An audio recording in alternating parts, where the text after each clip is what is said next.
Now I can see the eagle. Now let's bring it back. I was looking clockwise for how the eagle was, but it was actually looking the other way in, right to left rather than left to right. Here it goes. Thank you, folks, for giving me all that. You can see that double green occurring with the white curving down a little bit, with it looking like the head of an eagle, with a white dot there representing the eye of the eagle.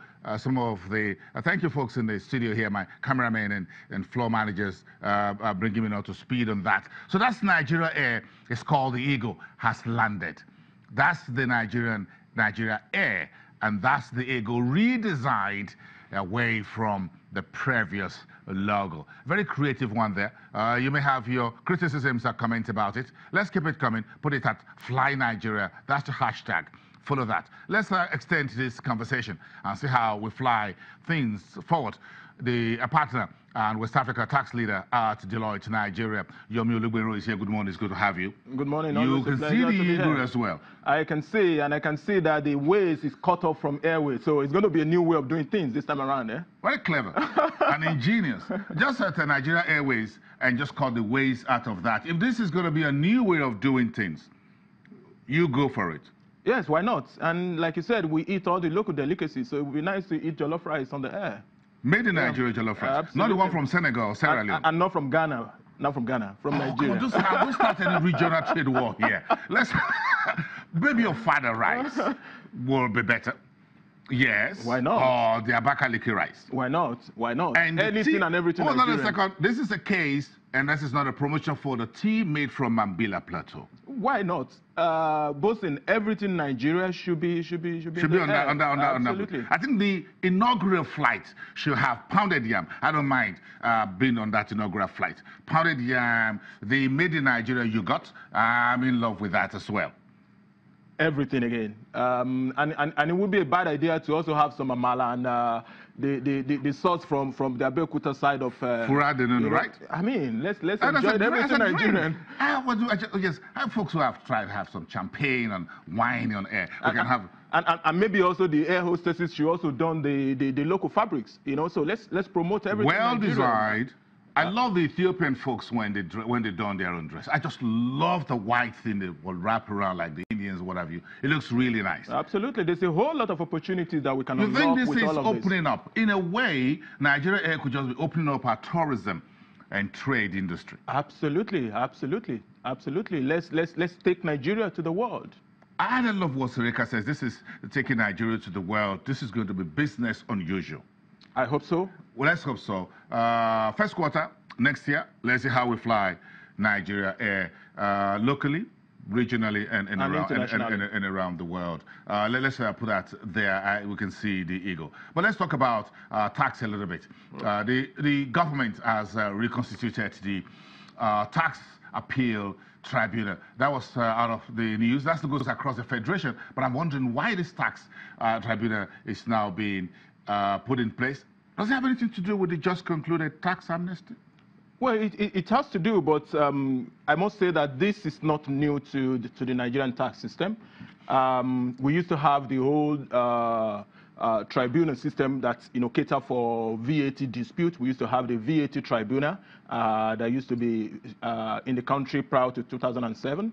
We also have the body of tax appeal commissioner that also used to deal with direct tax cases for companies and individuals. But in 2007, when the FRS Establishment Act was introduced, those two bodies were disbanded, and then we introduced the Tax Appeal Tribunal. In 2010, they were actually constituted for a term of 3 years, and it was extended for another 3 years. So in 2016, that old body got disbanded, and that's where we've had the gap between 2016 and now. Do you think there are genuine cases? Is the appeal tribunal for me as a citizen or as an organization, or the government could take me to the tribunal and say, Bosun, you have a case to answer? No, it's actually both ways. So, and I think much more than even the government, I think it's a lot to the benefit of the taxpayers. Traditionally, you will see that the tax authority will typically take positions that tend to support the cause of making more revenue. And I mean, just like it is with any other laws, there are cases where there are gray issues, where there are disputes, where there are disagreements. And if you can't get that resolved, through the administrative process of engaging with the revenue authorities, you have, an administrative body that you could channel that grievance to. And that's what the Tax Appeal Tribunal is meant to. And that's where the tax professionals and lawyers who specializes in tax laws come in. That's right, but this is actually not restricted to lawyers. So an aggrieved taxpayer, like you said, it could be an individual, it could be a company represented by its director, it could be partnership represented by one of its partners. You can actually self-represent yourself at the tribunal, but you also have the right to choose a lawyer or a chartered accountant or chartered tax practitioner or tax administrator and advisor to help you with that case. Do you think we are restructuring the landscape as far as tax matters are concerned? We are. It's a very naughty issue anywhere in the world, even in the United States. No, absolutely. Absolutely. You're right. So if you look at what's been happening over the last 2 or 3 years in the country, you will realize that there's a new awakening, around how to deepen the tax system, from the revised policy to amnesty to some amendments and bills that have been proposed, some changes being done through executive orders. And now for 2 years, taxpayers have actually waited for an opportunity to be able to deal with tax disputes. We have many cases that were pending with the tribunal when the old body was disbanded. So now there's an opportunity for those cases to be taken up afresh and for taxpayers to be able to seek redress. How will it be structured and or be operated? Okay, so based on the establishment order for the Tax Appeal Tribunal, we have 8 divisions spread across each of the 6 geopolitical zones. Like the Court of Appeal system. Absolutely. And in addition to that, you also have one sitting in Lagos and one sitting in the Federal Capital Territory. So there are actually 8 divisions of the Tax Appeal Tribunal. 6 geopolitical zones. Lagos has one. And Abuja has one more, making 8. There are 5 commissioners, tax appeal commissioners, that you have seated in each of those divisions with a chair who is supposed to be an experienced legal practitioners, and the people are brought from retired tax administrators, businessmen who are well versed in tax cases, constitute the cases, and a minimum of 3 of them will sit to review cases brought to their attention. In other words, the tax tribunal is next to you. That's correct. Absolutely. So you have someone who will give a listening ear if the tax authorities have taken a position and have raised an assessment on you that you think is unjustifiable. So you don't have to go to Abuja or come to Lagos? No, not well. You go to the division that is closest to you. So if your business is in Lagos, you take your case to the TAT in Lagos. If you're within the South zone, there's one in Benin. Kaduna has one. There is one in Oyo, in Ibadan for the Southwest, and in each of the other geopolitical zones. What does it mean, or what would it mean for taxpayers?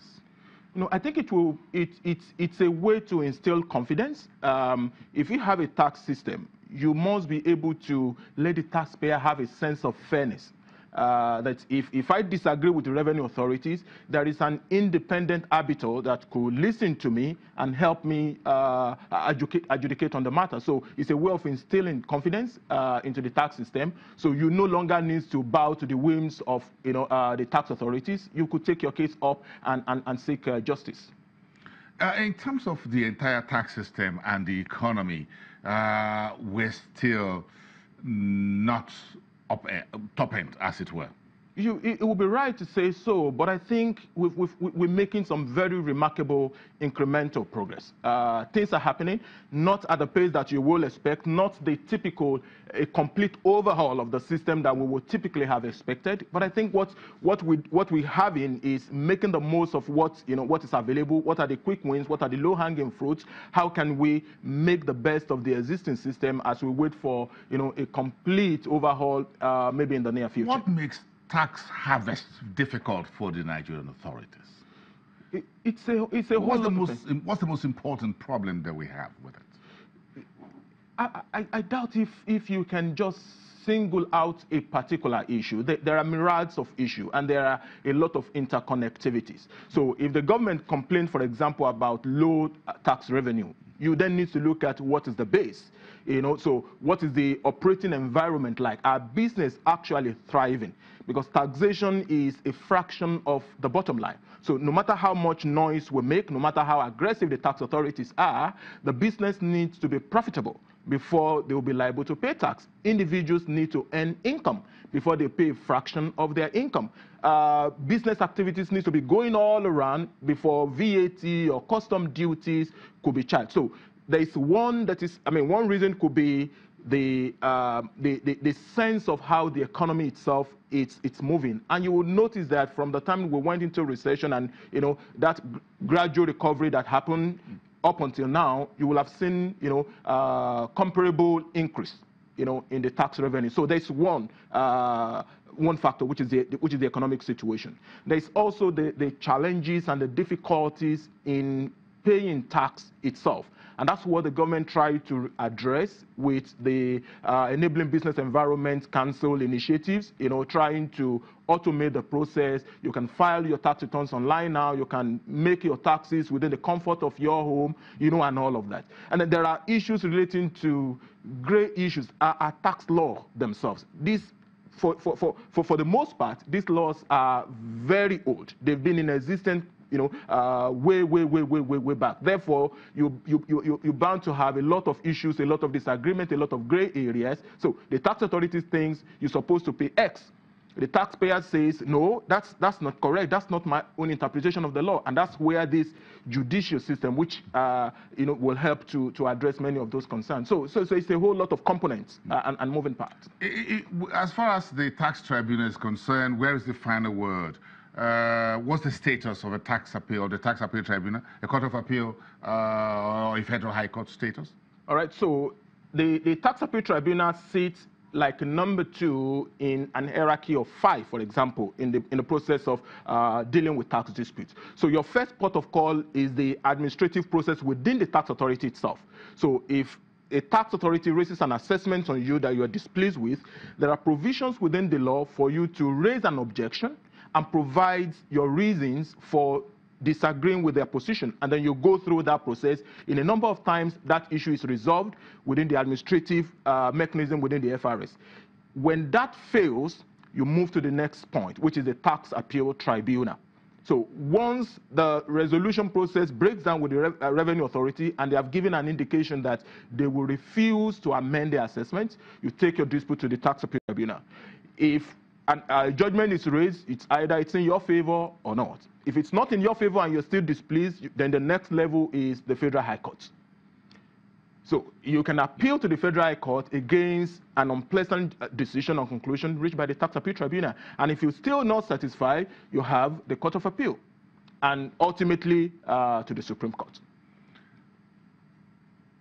Is the Tax Appeal Tribunal not tied to the wish of the Federal Inland Revenue Service?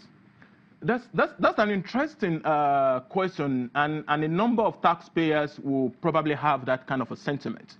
But what the system, what the tribunal is aimed to be, is irrespective of where the commissioners are coming from. Because if you look at the newly constituted team, there are a number of retired FRS directors, for example. That's going to get me scared. Yeah, so, but that's just maybe one, or in very few cases, 2 out of 5 so members. that we don't have an overbearing FIRS.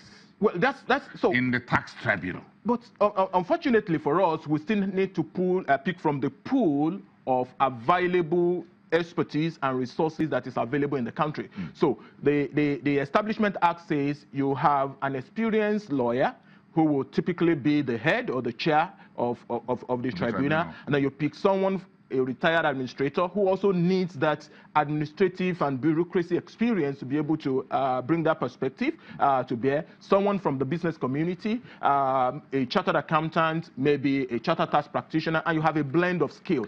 So the expectation is that 1 out of 5 shouldn't be sufficient to influence negatively the decision of the entire body. So by and large, I expect some element of fairness in the decisions. Okay. I'm sure you folks who are on the ground in the tax industry will keep an eye open if anyone is trying to do anything. But I think this is a blue ocean. Absolutely so. Thank you very much. Have a great day. Pleasure having see you on Nigeria Air. Thank you so much. Sometime early next year. But he will be back here before then, many times. Let's take a break. We'll be right back. We got $750 million, the largest single lending syndicated loan in the current country's history. That's almost $1 billion US. So we had a handshake with the Bank of Industry and a group of 17 lenders. We call them the G17.